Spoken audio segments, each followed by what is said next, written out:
perasaan suspense, perasaan takut dengan karakter. Assalamualaikum dan juga salam sejahtera. Hai, kembali lagi ke Zaf Vlog. So, hari ni Zaf nak buat sedikit review tentang sebuah TV siri di Netflix, iaitu Better Call Saul. Alright, Better Call Saul ni adalah sebuah TV siri di Netflix yang bergenre crime drama yang dicipta oleh Vince Gilligan dan juga Peter Gould. Dan Better Call Saul ni adalah sebuah TV siri prequel kepada sebuah TV siri yang lain, iaitu Breaking Bad. Better Call Saul ini mengisahkan tentang kehidupan dan sejarah backstory tentang seorang watak di dalam TV siri Breaking Bad, iaitu Saul Goodman, seorang lawyer yang banyak mengambil job-job daripada criminal. Okay? Bagaimana dia daripada seorang scammer menjadi seorang low-timer lawyer, dan bagaimana dia bertukar nama daripada Jimmy McGill. Okay, nama sebenarnya adalah Jimmy McGill, sehinggalah dia bertukar nama menjadi Saul Goodman. Okay? Untuk pengetahuan semua, Better Call Saul ni dia punya timeline adalah 6 tahun sebelum terjadinya Breaking Bad. Okay? Honestly, Breaking Bad was one of my favorite TV siri of all time, sehingga kan banyak pelakon dan juga dia punya pengarah mendapat anugerah. Okay? Banyak gila lah dapat anugerahan. So untuk kali ni diorang nak buat prequel untuk siri Breaking Bad dan diorang fokuskan terhadap watak Saul Goodman. Apa yang Zaf suka tentang TV siri ni adalah, yang pertama, backstory. Okay, kalau korang suka dengan premis TV siri Breaking Bad, di mana Breaking Bad banyak memfokuskan tentang karakter Walter White yang dilakonkan oleh Bryan Cranston, dan juga Jesse Pinkman dilakonkan oleh Aaron Paul. Untuk kali ini, apa yang korang akan dapat adalah sebuah TV siri yang sama macam Breaking Bad, tapi lebih kepada arah drama lawyer. Dia punya crime tu memang ada. Memang dia bawa semua benda yang ada kat dalam Breaking Bad, dia bawa dalam Better Call Saul, tapi ditambahkan dengan elemen lawyer dia. So kau boleh nampak progression daripada setiap season, daripada season 1 sehingga season 5. Kau boleh nampak perjalanan watak Jimmy McGill ni, bagaimana dia bertukar menjadi Saul Goodman, dan juga bagaimana Better Call Saul ini adalah link, okay, satu jambatan yang menghubungkan segala persoalan korang di dalam Breaking Bad. Bagaimana karakter seperti Mike Ehrmantraut, lakonan Jonathan Banks, dan juga Gustavo Fring, lakonan Giancarlo Esposito, dan bagaimana 3 orang trio ini menjadi partner in crime di dalam Breaking Bad. Selain itu, aku suka dengan lakonan oleh Bob Odenkirk dan juga Rhea Seehorn. Dua-dua ini sebagai Jimmy McGill dan juga Kim Wexler. Dua-dua ni memang memberikan performance yang sangat-sangat mantap dari segi lakonan diorang, daripada segi ekspresi karakter diorang, daripada mula season pertama hanya berkawan sahaja sehinggalah season kelima, sehinggalah romantic feeling tu kau boleh rasa sehingga ke season kelima, dan bagaimana struggle-nya diorang cuba menarik each other supaya masing-masing tidak terjebak ke arah perkara-perkara yang tidak diingini. So selain itu, lakonan Jonathan Banks sebagai Mike Ehrmantraut, kau lebih dapat tahu bagaimana perjalanan watak Mike tu daripada seorang polis, bekas polis, dan sekarang ni dia adalah seorang orang suruhan kepada ketua drug cartel. So kau dapat melihat bagaimana seorang atuk yang sangat disayangi cuba menyelamatkan family dia, bagaimana dia terjebak dengan kes-kes jenayah semua tu. So kau boleh nampak perjalanan karakter, setiap karakter dalam filem ni kan. Dan juga ada penambahan karakter-karakter baru, contohnya macam Kim Wexler dan juga Nacho Varga. Dua karakter ni memang aku boleh katakan kesemua karakter dalam filem ini mempunyai fanbase diorang. Aku rasa kalau kau tonton TV siri ni, kau bakal mempunyai satu perasaan yang suka dengan setiap karakter di dalam filem ni. Personally, kalau aku lagi suka karakter Mike Ehrmantraut dan juga Gus Fring.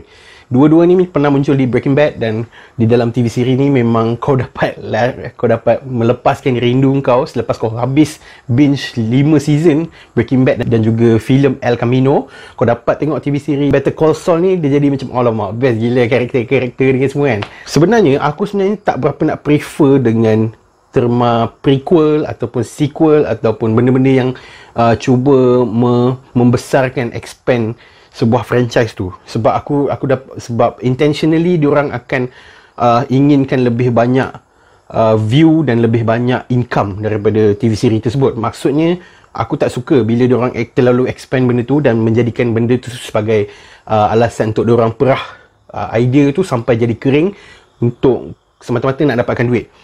Tetapi untuk Better Call Saul ni, sebab aku sebelum nonton Better Call Saul ni, aku tak ada keinginan pun nak tengok, sebab dia memfokuskan karakter Saul Goodman kan. Bukan one of my favourite character dalam Breaking Bad. So tapi selepas aku menonton tu, aku boleh katakan dia punya level of hype dia almost the same as Breaking Bad. Selalunya aku menganggap sequel ataupun prequel ataupun mana-mana extension of the original idea, aku boleh katakan diorang punya level tu tak boleh nak capai the original idea tau. Tapi untuk Better Call Saul ni, kau boleh rasakan macam diorang macam saing sama-sama tau. Breaking Bad ke arah cikgu yang telah bertukar menjadi jahat, menjadi drug cartel, dan untuk yang Better Call Saul ni pula fokus kepada lawyer yang daripada seorang lawyer biasa, dan sekarang ni dia ada dia berdeal dengan drug cartel semua tu. So benda tu nampak macam diorang buat Better Call Saul ni bukan semata-mata untuk duit, tapi untuk mengexpandkan lagi franchise ni, menjadikan dia lagi besar, dan pay off untuk semua benda Easter egg di dalam Breaking Bad kau boleh jumpa kat dalam Better Call Saul ni. Okay, it is a binge worthy TV series. Okay, once kalau kau start dengan season pertama, episod pertama, just be aware. Okay, selama 10 jam untuk satu season, dan kemudian ada 4 lagi season selepas tu, memang kau akan non-stop tonton. Dan apabila kau sampai ke season kelima, habis saja season kelima, kau akan rasa shit, aku tak sabar untuk season ke-6, sebab dia memang dia belum habis lagi. Season ke-6 adalah season finale, dan sekarang ni yang dah keluar dekat dekat Netflix adalah sampai season 5. Dan pada season kelima tu, dia punya cliffhanger memang kau punya membuatkan kau jadi tak senang duduk, kau jadi macam apa nak jadi ni kan. So memang best gila. Every episode ada cliffhanger, ada membuatkan kau mempunyai satu keinginan untuk teruskan lagi untuk the next episode. Honestly, aku tak jumpa lagi episode di dalam franchise Better Call Saul ni, satu episod yang membosankan diri aku. Semua memang best gila. Every episode mempunyai backstory yang berlainan, mempunyai tema yang berlainan. Memang sangat-sangat intriguing dan membuatkan kau kekal menonton sampai habis franchise tu. Honestly, aku habiskan Better Call Saul ni dalam total of 3 days saja, 3 hari saja. Dengan tidur lah, takkanlah tak tidur lah, mampus aku nak layan 50 jam of TV series ni kan. Ada juga benda yang aku tak suka tentang Better Call Saul ni. Seperti mana yang korang tahu, Better Call Saul ni adalah prequel pada Breaking Bad, which means semua karakter yang muncul di dalam Breaking Bad, okay, dan dia muncul di dalam Better Call Saul, automatically kita akan berfikir, oh, karakter ni takkan mati di dalam Better Call Saul, sebab diorang akan muncul di Breaking Bad.